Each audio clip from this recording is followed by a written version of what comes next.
What a weekend in Austin. Yeah. This is arguably why Texas joined the SEC. Yep. You have F1 and you have the epicenter of the college football world in the same weekend in Austin, Texas. DKR is one of the best places for a big game. Austin is one of the best football towns. Matthew McConaughey smells because he doesn't wear deodorant. But man, is he a Texas honk. And this is the game we deserve every week. This is Bama, Georgia. This is Georgia, Texas. And it's one of those games in a quarterback's career where you can look back and say, man, I remember watching you against Georgia. Mm-hmm. Quinn, when you folded like a lawn chair and the Manning kid had to come in and save your ass. I remember that game. That's not how it's going to go, but that's what you would remember had it gone this way. Right. I love Texas in this game because I don't like what I've seen out of Georgia's offense this year. Mm-hmm.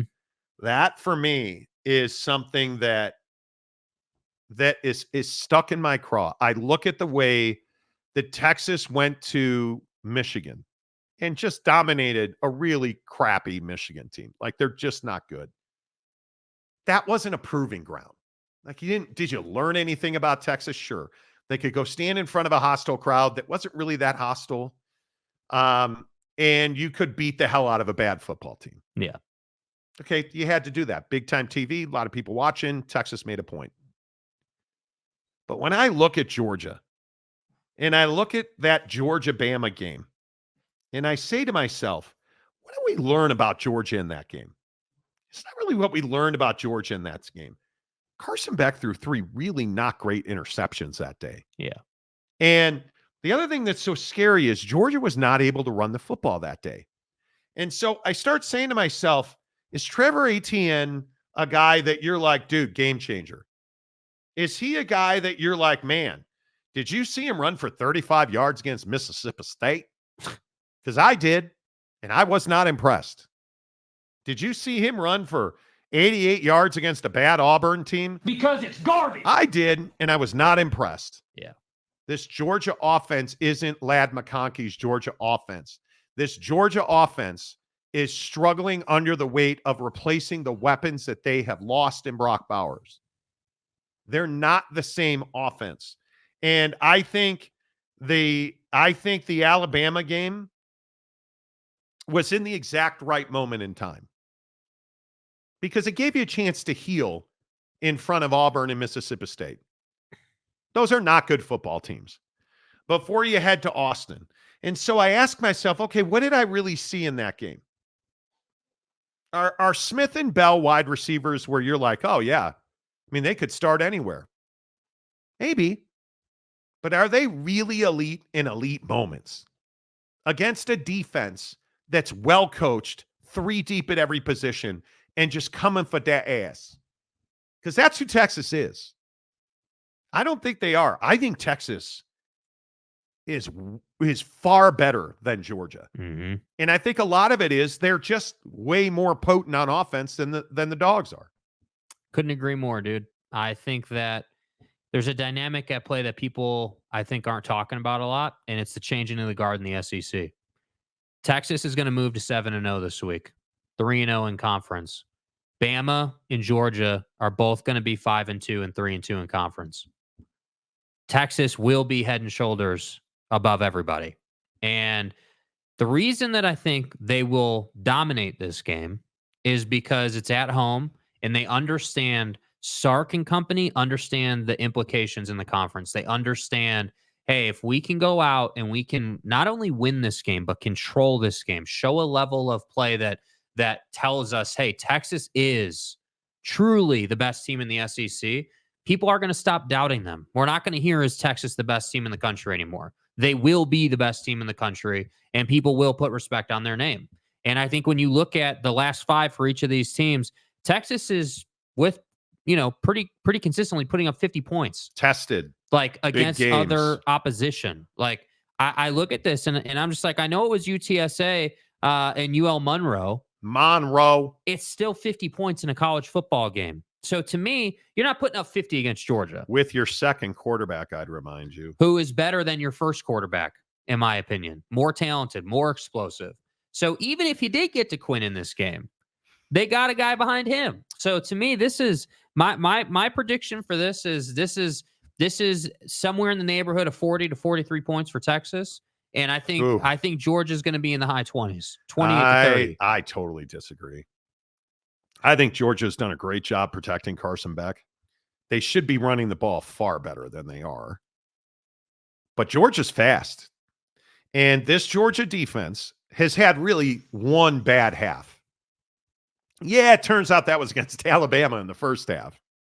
And Alabama beat your ass in that first half. But the thing that I think really separates these two teams is that Texas can play any style you want to play. You're not going to be able to beat them man up running the football. So you're going to have to throw the ball down the field. And that's where a very opportunistic, very fast, handsy Texas secondary and linebacking core are going to have to step up.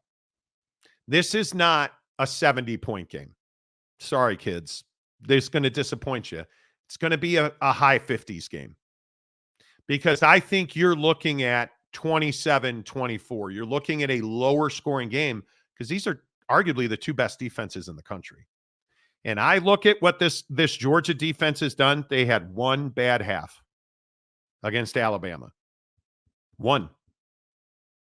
Now, that was the best offense they probably saw at that point, but they adjusted at half. Kirby Smart's a hell of a football coach.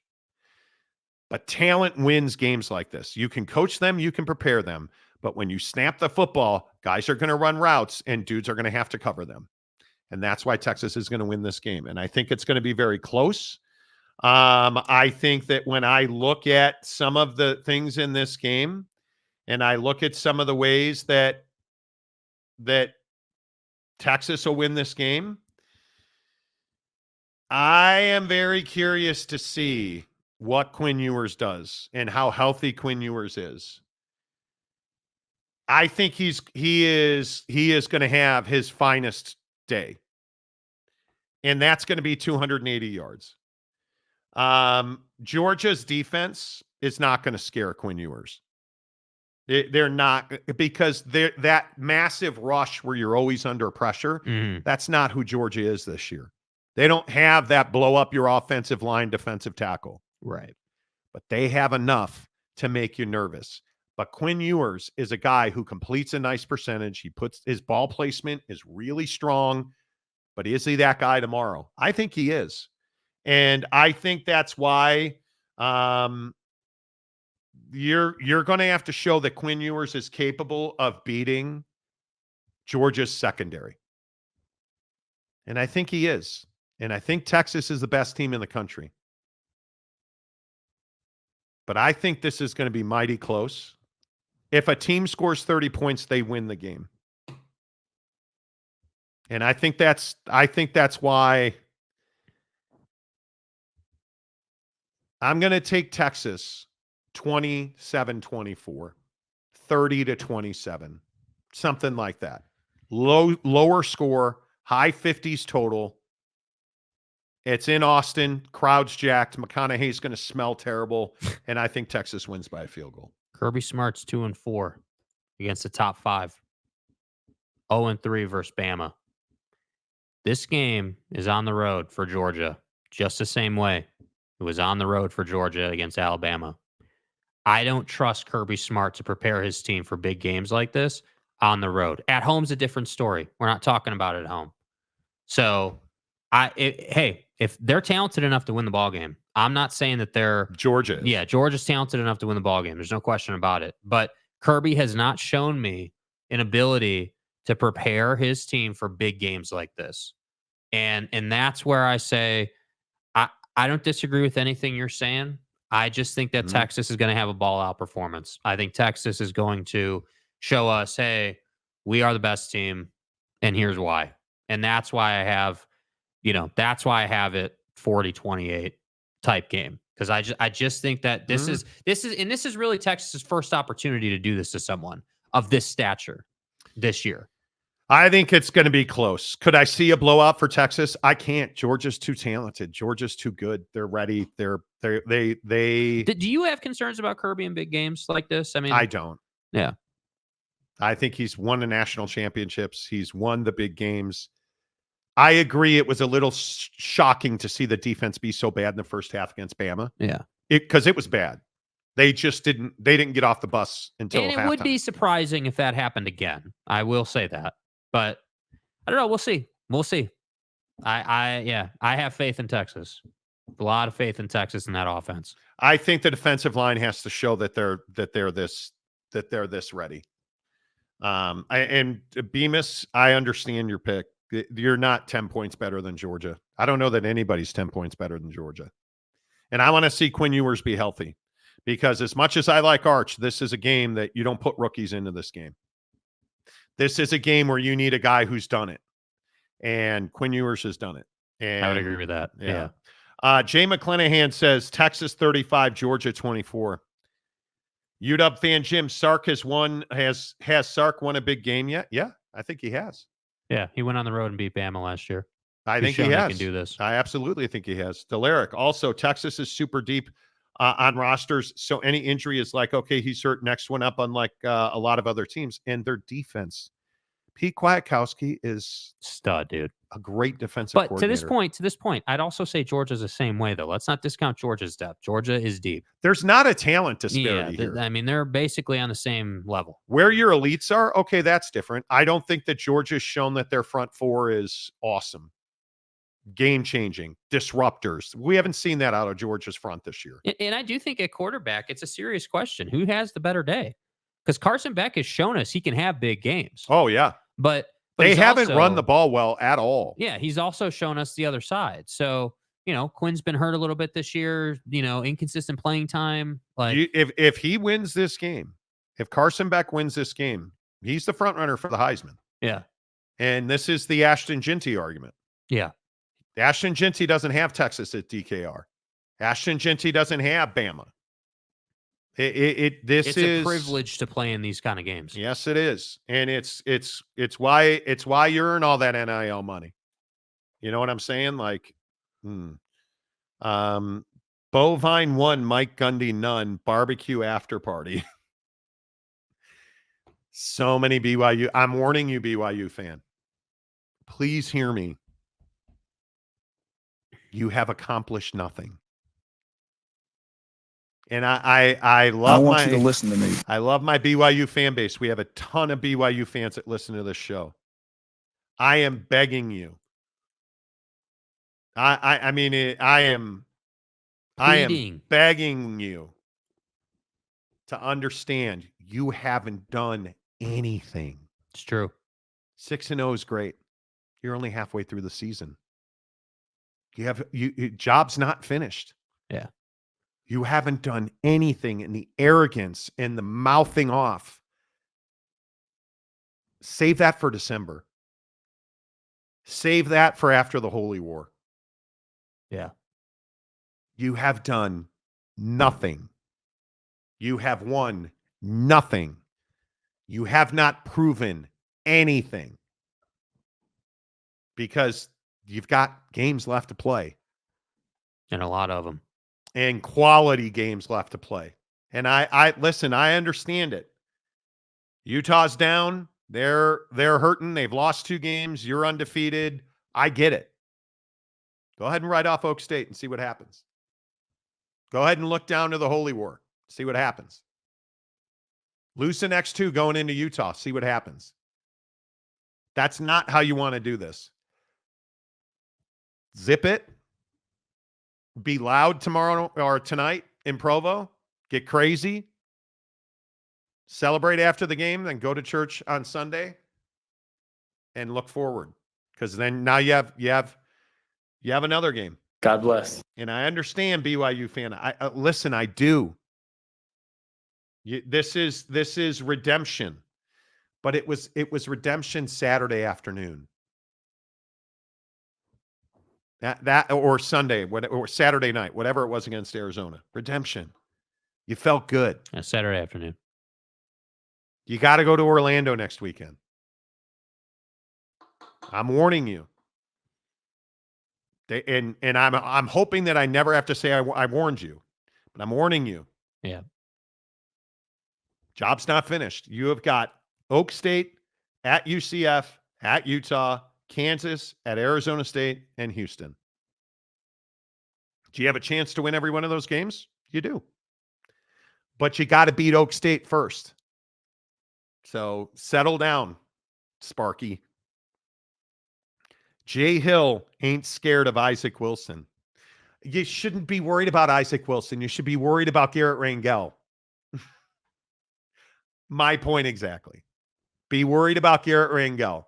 Don't be worried about Isaac Wilson. That's 3 weeks away. Be worried about KJ Jefferson. Sunday morning, be worried about KJ Jefferson. Right now, be focused on Garrett Rangel. Yeah, be worried about RJ Harvey. Like in next week, worry about RJ Harvey. Be worried about Ollie Gordon. I'm telling you, man, like it is so amazing to me that BYU fan has lost all perspective getting drunk on the wins. I'm not trying to rain on your parade. Yeah, I don't have a problem with BYU fan being confident about this game tonight. I don't have a problem with that. As you should be. You should win this game tonight. I agree with that. But I also agree that it's dangerous to overlook teams. I think that you're going to be fine tonight. This cat hasn't played. Like you should be fine. But UCF is a team that's incredibly inconsistent. 1 week they'll run all over your ass and punch you in the face. The next week you can run all over them and they might as well have not gotten off the bus. And if you think, and this is something I don't think BYU fan considers, if you think that other teams on your schedule aren't listening to the noise and the junk and the nonsense you're talking about, I just think you're short-sighted. I think you don't understand. And I think that UCF would love nothing more. And frankly, the mullet would love nothing more than to come to your house and ruin your Cinderella story. Because that's what this is so far. Let's be honest. This is Cinderella story, right? Nobody expected BYU to be here. Nobody had you at 6 wins halfway through Big 12 play. Nobody. And you know, obviously you're bowl eligible, and for a BYU fan, that's not happened with regularity for you, with all due respect. So being bowl eligible at this point is great. That's awesome. But just focus on this game at hand. Just stay right here. Hey, we should beat Oklahoma State, and here's why. Completely agree. Stop right there. That's it. Yeah, I think I wouldn't worry about UCF until you beat Oak State. Let's talk about UCF tomorrow. Yeah. Yeah. Job's not done. Job's not done. Kirk Mason, take it one game at a time. Yes. Yeah.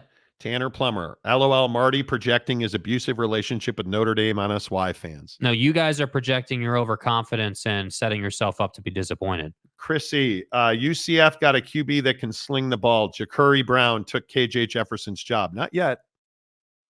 We'll see. Just enjoy the journey 1 week at a time. Harry Austin. Ollie, who I remember a great Ollie last year, but this year, who is this Ollie you are saying? Yeah, that's fine. Talk junk about Oklahoma State. Their that's offensive fine. line has not been able to. Their offensive line, their wide receivers don't block well.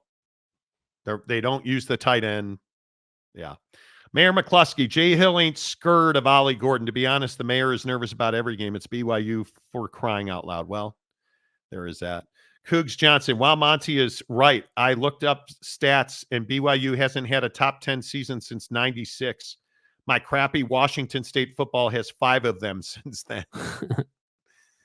There you go. UW fan Jim, like Jake said yesterday, coaches have to take it one game at a time. Fans can speculate all they want.